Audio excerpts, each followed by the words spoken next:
Hello and welcome back to Nathan Plays Super Metroid. I'm Nathan and this is Super Metroid. Joining me once again are Bentley the Yorkie dog and Gideon the cat. And we're just going to pick up right where we left off.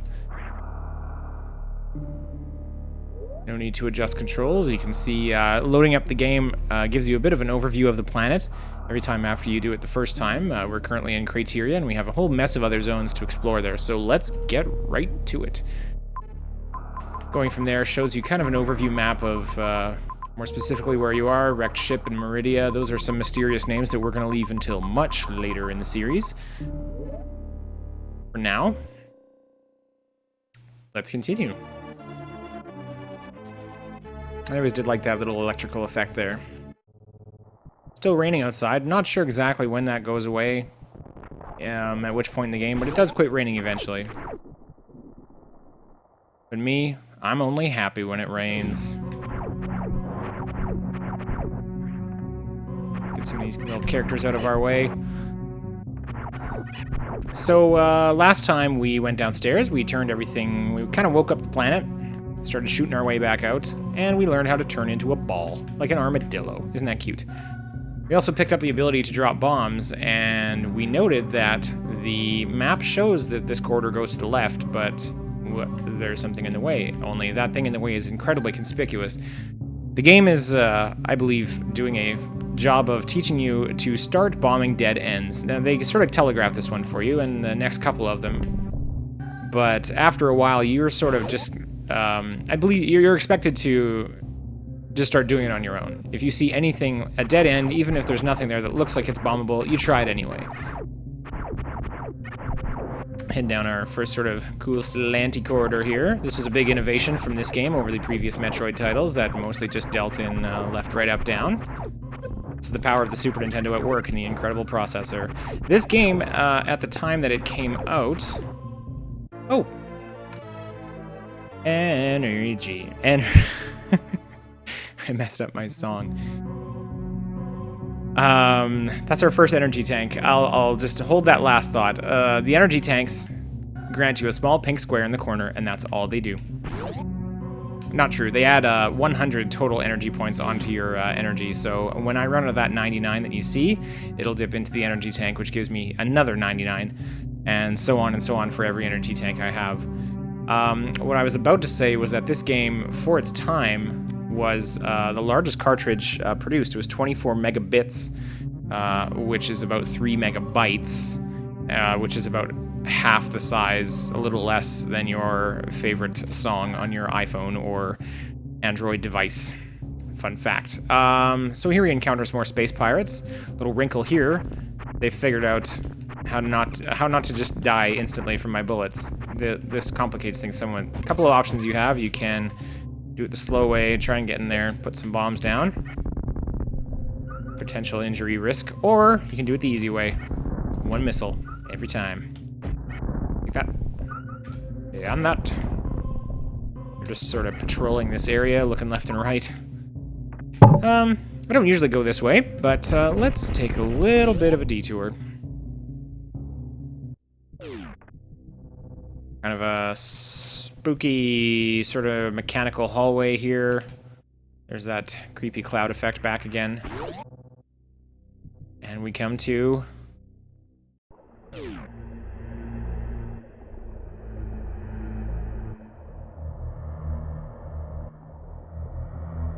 the statue room.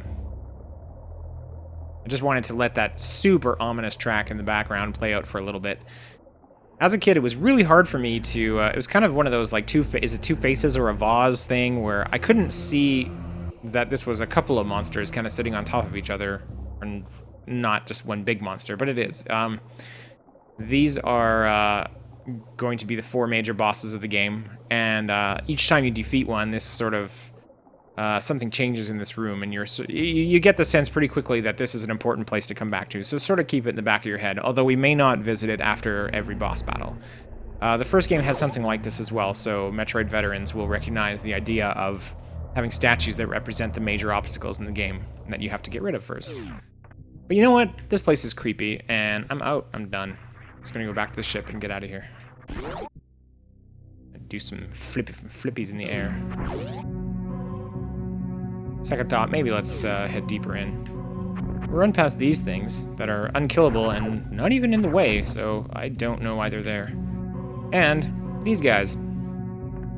They will actually completely leave you alone if you leave them alone. But if you don't, and you decide to shoot them, they toss out these little spores, which are just fantastic for refilling your supplies. But again, if you don't need anything, you may as well leave them be. As I pointed out last time, the game doesn't drop anything that you don't need.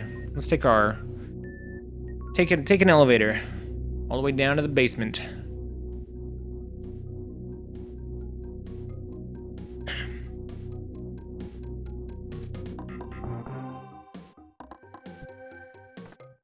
Welcome to Brinstar. We don't have much of a map of this area yet, although you can see in the lower right we have been here briefly. That would be the area from Metroid 1. And we'll kind of come back around to that eventually as well. Some different creepy crawlies here. Take extra hits, and these guys, which are like the brown ones upstairs and that they can't be killed, do they serve a purpose? We may never know. Let's pop off to this side first and grab ourselves... Oh, get this guy out of the way first. Suspense. Here I'm all grab ourselves. We're not just gonna grab. We're gonna grab ourselves a thing. That's the end of that sentence. Not just grab ourselves, because that's weird.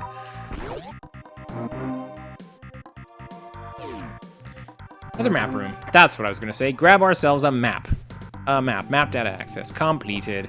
And isn't it so lovely of the Space Pirates to just install all these things that are morph ball sized and ready to attach to my gun arm and give me maps and all that sort of stuff. So now we can get sort of a general layout of the area. We've got a lot of places to be. Intersects with Meridia there and heads down to a place called Norfair, and there's a creepy looking sort of alien head. Lower right of the screen. Maybe we'll find out what that's all about.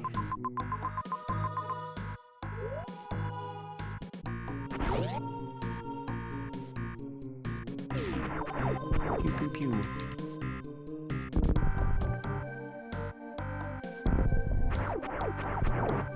And get rid of them. It's called the big things the hoppers and the little guys the boppers. Why not? Again, I'm really terrible with the canonical names of things in this game.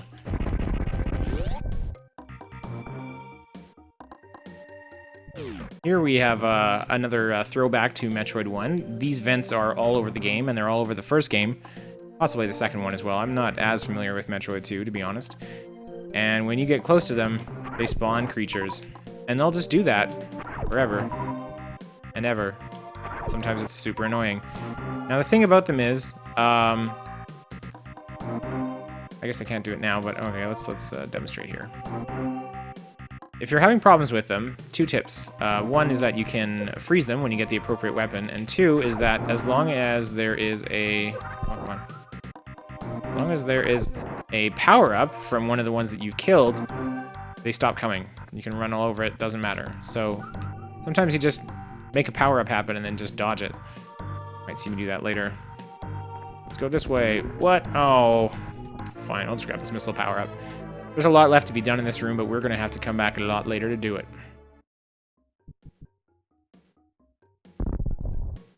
Pop that guy there and get on out of this room.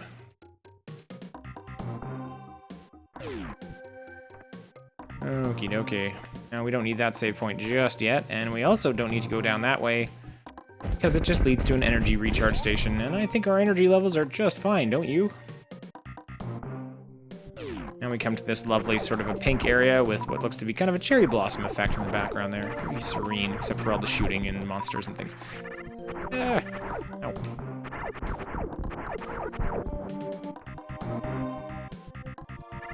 Oh boy. Ow. Oh goodness, a dead end. Now, this one isn't telegraphed as much as the other one, but you can sort of see a bit of shading on the other side of it there, which should give you a bit of an idea. And once again, since we grabbed the map station, we can see that this hallway keeps going. So, what do? We bomb it. And it takes a while. Now, I bypassed some blocks before that looked sort of obvious like this, and I bypassed those because I couldn't crack them open, and likewise I can't crack these open. Sometimes you'll come across stuff that you can't do anything about just yet, but they are marked with symbols. Keep those symbols in your brain and come back to these places later. These are little clues as to what you'll need to get this open. Nice metal wing things. We're just gonna zoop, run right past them.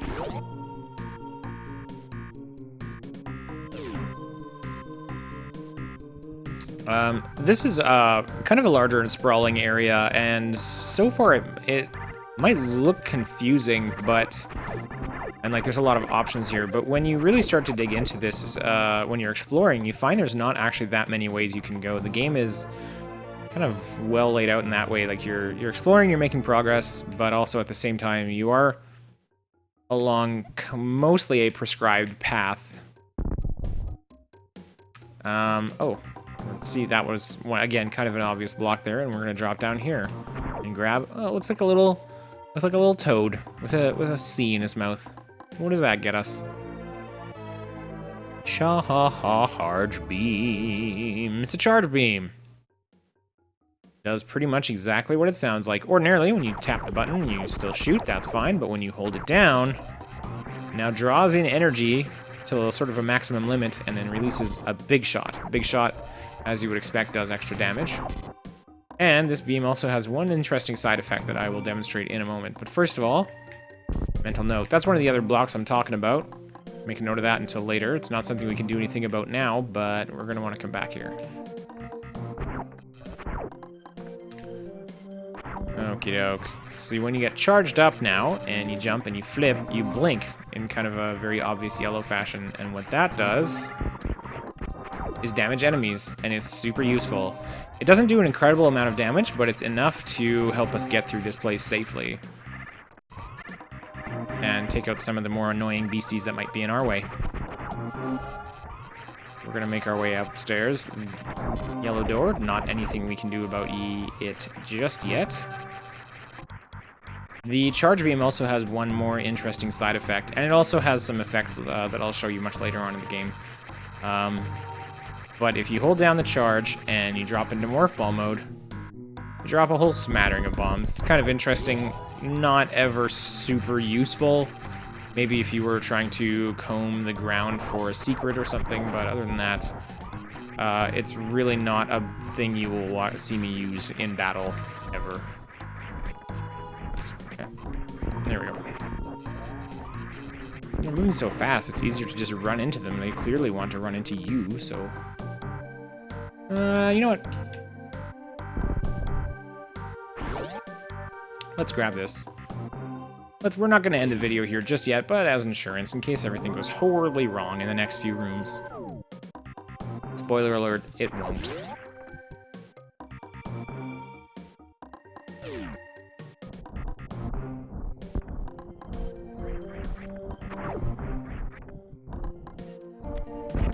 Four, five. Oops, should have charged up. Charged up my beam. Here comes this guy. No. Ah, there we are. Oh, this is good. Here again, you can see the door has gone silver behind me, and that means that I had to take care of all of those guys for him before I could proceed. But I don't want to go back. I want to go forward. Wow, this seems spooky. As a kid, I completely avoided this section of floor because I thought it should do damage, because look at it, it's all spikes, but it turns out you can just, you know, walk all over it. Anyway. Going up. We come to spores, and oh, hello. A mid-boss, or mini-boss, I don't know, whatever terminology you prefer. I don't know his name, but he's gonna wave around the room. And occasionally, gonna crack open for us and allow us to throw missiles into his belly. Here's the thing about this guy. If you get tired of fighting him, you can just sit right here in the corner. I don't believe this, I'm not sure if this works anywhere else in the room, but I found that this spot is perfect for just rolling into a ball and bypassing everything. Of course, you have to be ready with the missiles when he pops open. And if you're quick, you can actually get 2 shots in there for the price of 1, which does speed this along a little bit. And you'll notice as I'm doing damage to him, he starts to turn a different shade of green into brown. Little indicator of damage, and he also gradually starts to speed up in his movements. But again, we're just going to tuck down over here and not even worry about it. Take a little break. Shiny morph ball break. How are you doing? Oh, not so good on the double shots today, but that's alright. If you start to run low on missiles or health for some reason, you can just take out some of the spores that he drops and grab extras. Oh boy. Not gonna make it. There we go. Oh, now we're mad.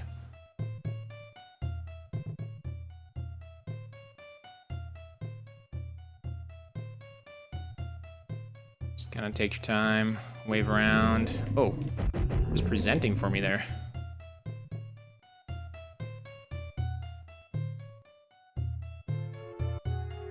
It's kind of like a screensaver. I wish I had this on my Windows desktop. There we go. And that about does it for him. And as he dies, the area dies with him. Do I feel bad? No. He's in my way. We're gonna keep going. Oh, almost forgot something. This I didn't know until years after I'd finished the game. Oh, I also haven't, okay, there's 2 things to learn here. First of all, wall jumps are a thing. You jump at the wall in a spin, this is crucial, and then you quickly press away and jump, and you can sort of kick off the wall, which is nice, and we'll be using that a lot more later on. And if you wall kick off of that guy, does it ever get old? No, it does not.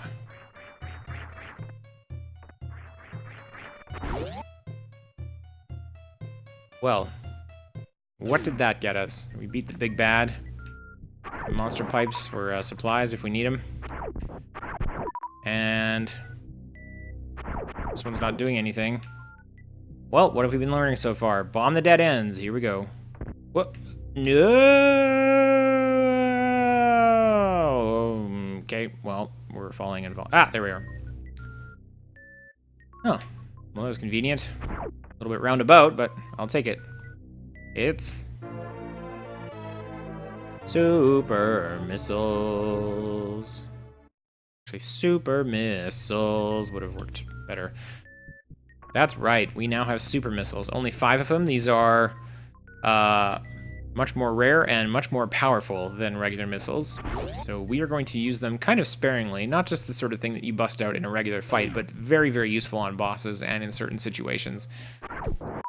They also tend to drop a little less frequently than the other power-ups. Super missiles are excellent for dealing with these bright green doors. Let's try it. Ah, shook some dudes out of the ceiling there. It's the little details like that that really make this game. As I keep saying.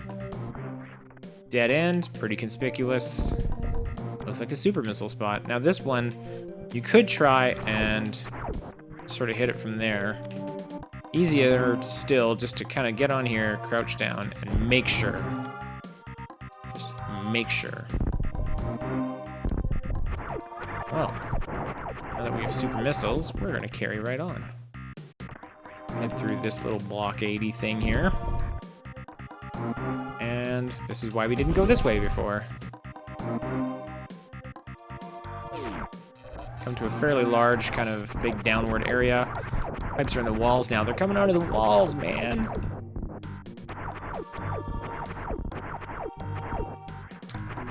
And can I get that? Yes, I can. Grab that little missile doodad there. Wall kicks will work.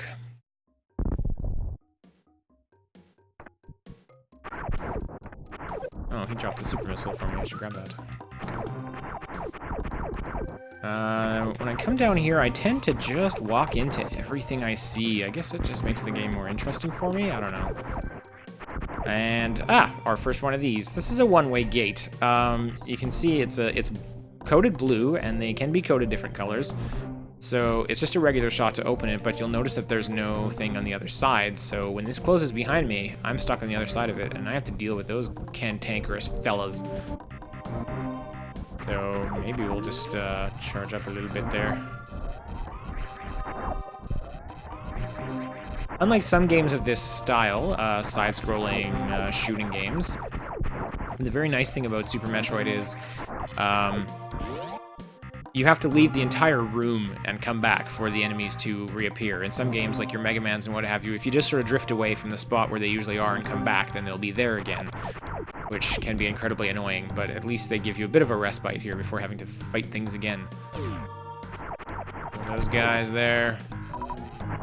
And get ready to put that run button to use. Oh, first I'll let this guy shoot some spikes and then go. Oh, ow. All right, you know what? That isn't enough. All right, having been thoroughly embarrassed by that stupid spiky plant thing, let's try this again. Run button, just like the DuckTales intro. For those of you who watch or have watched DuckTales. If you plan to watch DuckTales, it's just like the DuckTales intro. Trust me. Ah, new area. Sort of pulsating purplish tower thing in the background. Ominous new music. Could go up. Actually, we can't really. Well, I mean, with cleverness, we could. We're not meant to. We're gonna head down. Watch out for those. Another orange door can't do anything about. And what looks to be a dead end. Well, what do we do with those? Now, try not to bomb that block to the right. It's got a nasty little surprise in it. I just don't feel like dealing with him at this moment. Whoa! Oh man, we've stepped in it now. How are we getting out of this one? Oh, I hope we find something. Some water kind of creeping into the area here. Water is terrible at this stage in the game for you. You can tell it completely throws off my momentum and the speed of my movements. I can barely jump. This is me holding down the jump button. So, you know, stay out of it. Use the run button where possible and just leap over the whole thing. Now we've got some of those fellas in there, but just take a moment to take in the scenery here after dispatching that guy, and what do you notice? Well, that's kind of a shiny, conspicuous looking block up there. Now, ordinarily you might have to wait until a later power-up to get up here, but if you're good at wall kicks, you can just fly right up. We're going to take out that block, and we're just going to step back a little bit because, oh, you tricksy designers. That pit drops straight down into that grabber's mouth that you saw down there.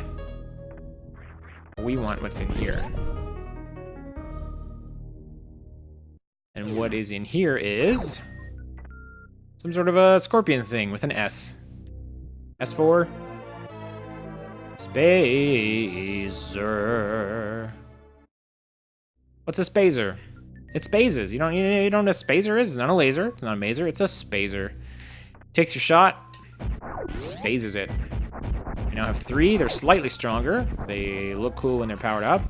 And they make an amazing sound. Listen to that bass. That's fantastic. Again, like the charge beam, probably possible to make it through the game without it, but certainly more annoying, and why would you?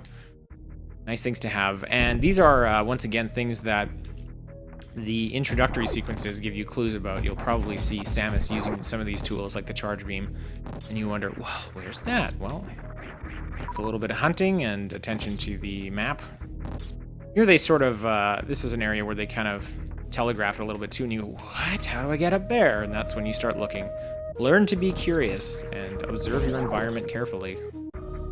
These are good life lessons, I think, in general. Oh, you come to a little bit of a connecting passage here. It's kind of wet ground there. Ah, and sort of a glass observation tube running through a oceany area. This would be Meridia. We have no business here. Water is terrible for us at this point in the game, so we're going to leave that be. Excuse me. We come to an elevator, although the map does show us that we can head off to the right side a little bit. Why don't we check that out? Come to a big pit and just can't quite get up there, but why would we want to? Because there's a disgusting monster. I say we leave and never come back. Let's go downstairs.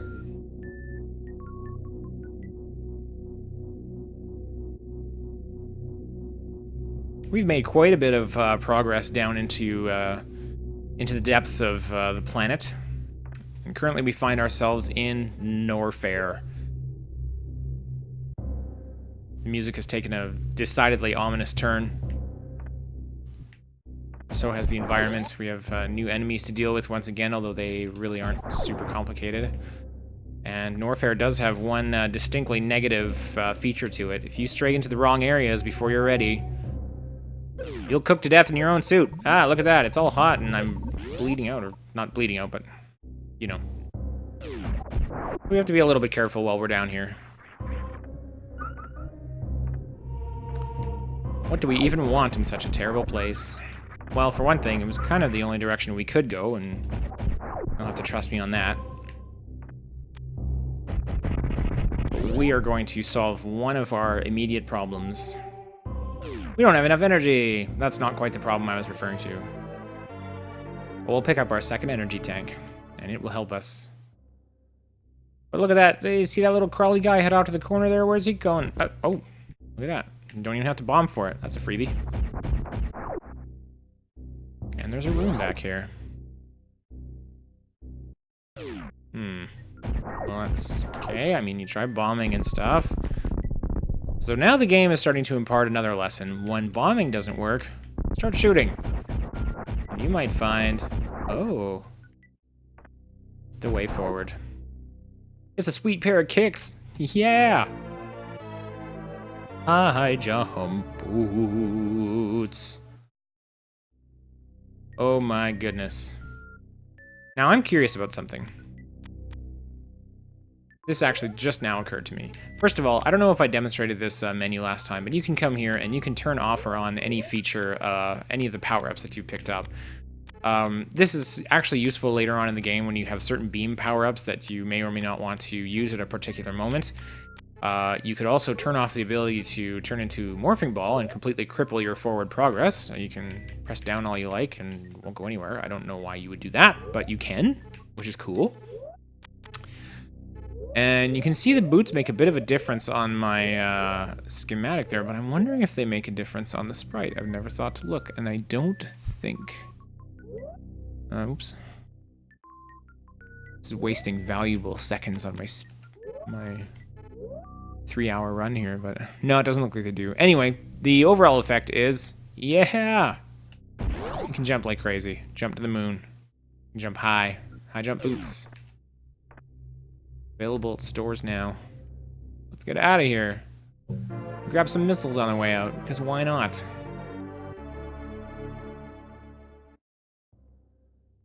Now the door actually did turn silver behind us when we came in here, which means only one thing. Eliminate the enemies. Just wait for that little fire guy to... there we go. Alrighty. Well, we've accomplished quite a bit today, I think. So why don't we head next door to this save station right here and call it a video. Thanks once again for watching, and we'll see you next mission.